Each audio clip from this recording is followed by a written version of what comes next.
நாகராஜா கோவில் வரலாறு பல அடுக்குகளால் ஆனது. 1000 ஆண்டுகளுக்கு மேலான புராணங்கள், மக்களின் நம்பிக்கைகள், வரலாற்று சம்பவங்கள் அனைத்தும் இங்கே ஒன்றாக கலந்து இருக்கின்றன. கோவிலைச் சுற்றிய கிராமம் ஒரு காலத்தில் பாலைவனமாய் மணல் மூடிய இடமாக இருந்ததாக கூறப்படுகிறது. அங்கேயே ஒரு விவசாயி நிலம் உழுவதற்காக வந்தபோது அவன் கருவி திடீரென ரத்தம் சிந்தியது. பயந்த விவசாயி நின்று பார்த்தபோது அங்கிருந்து ஒரு பாம்பு வடிவிலான கல் வெளிப்பட்டது. அந்த கல்லே இன்று நாம் காணும் நாகராஜா. விவசாயி அந்த கல்லை அங்கேயே வழிபட்டான். அவனுடைய கிராம மக்கள் அந்த அதிசயத்தை கண்டு வியந்து அங்கே சிறிய மண் சன்னதி அமைத்தனர். அங்கிருந்து தான் இந்த கோவில் வரலாறு தொடங்குகிறது. பழைய காலங்களில் நாகங்களை பூஜிப்பது தென்னிந்தியாவின் வழக்கமாக இருந்தது.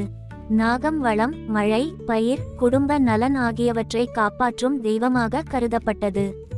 அதனால் நாகராஜா கோவில் மக்கள் மனதில் விரைவாக புகுந்தது.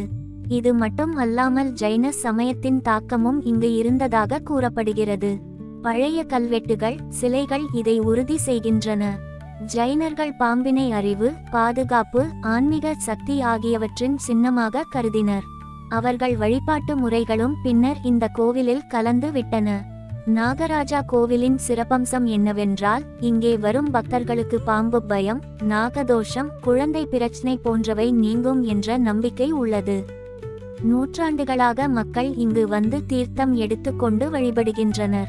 ஒரு புராணம் படி பாண்டவர்கள் அந்நியாய வாழ்வில் இருந்தபோது இந்த கோவிலுக்கு வந்ததாகவும் அவர்கள் அருளை பெற்றதாகவும் சொல்லப்படுகிறது. அதனால் இது மகாபாரதத்தோடு தொடர்பு கொண்ட கோவிலாகவும் கருதப்படுகிறது. மற்றொரு கதைப்படி ஒரு சிறுவன் கோவிலில் விளையாடும்போது பாம்பு கடித்தது. அவன் பெற்றோர் நாகராஜாவை பிரார்த்தித்தனர். சிறுவன் உயிருடன் மீண்டான். அந்த நாள் முதல் குழந்தை இல்லாதவர்கள், குழந்தை உடல் நலம் வேண்டுவோர் இங்கே வந்து விரதம் இருக்கத் தொடங்கினர். கோவிலில் ஆண்டுதோறும் நடக்கும் திருவிழாக்கள் பக்தர்களை ஈர்க்கின்றன. நாகபஞ்சமி, ஆவணி மாத விழா, பங்குனி திருவிழா எல்லாமே மிகப்பெரிய திரளான கூட்டத்தை கவர்கின்றன. மக்கள் பால், மஞ்சள், புஷ்பங்கள் கொண்டு நாகராஜாவை பூஜிக்கின்றனர். கோவிலின் கட்டிடக்கலைக்கும் தனிச்சிறப்பு உண்டு. பழைய பாறைகள், மரச் சிற்பங்கள், பாம்பு வடிவங்கள் அனைத்தும் ஒரே இடத்தில் காட்சியளிக்கின்றன. கோவிலுக்குள் நுழைந்தவுடன் பாம்பு உதிரியின் வடிவில் தரை அமைக்கப்பட்டுள்ளது. கோவிலின் பிரதான சந்நிதியில் உள்ள நாகராஜா சிலை மணலால் மூடப்பட்டிருக்கும். தினமும் பூஜைக்காக அதை வெளியில் எடுத்து பின்னர் மீண்டும் மணலில் புதைக்கிறார்கள். இதுவே இந்த கோவிலின் மிக பெரிய அதிசயம். புராணங்களில் கூறப்படுவது போல நாகராஜா எப்போதும் மணலின் அடியில் தங்கியிருப்பார். அவர் வெளியில் வந்தால் உலகம் பெரும் அழிவை சந்திக்கும். அதனால் மணல் மூடும் மரபு தொடர்ந்து கடைபிடிக்கப்படுகிறது. பக்தர்கள் நாகராஜாவை தங்கள் குடும்ப உறுப்பினரைப் போலவே கருதி தங்கள் பிரச்சனைகளை பகிர்ந்து கொள்கிறார்கள். பலர் தங்கள் வாழ்க்கையில் நடந்த அதிசயங்களை நாகராஜா அருளாகவே நம்புகின்றனர்.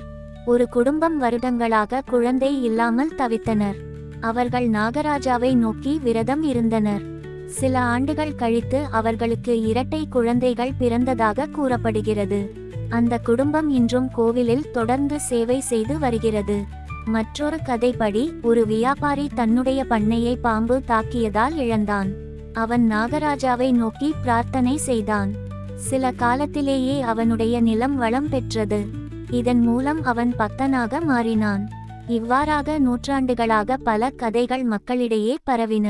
அந்த கதைகள் நாகராஜா கோவிலின் புகழை அதிகரித்தன. இன்றும் ஆயிரக்கணக்கான பக்தர்கள் தினமும் கோவிலுக்கு வருகிறார்கள்.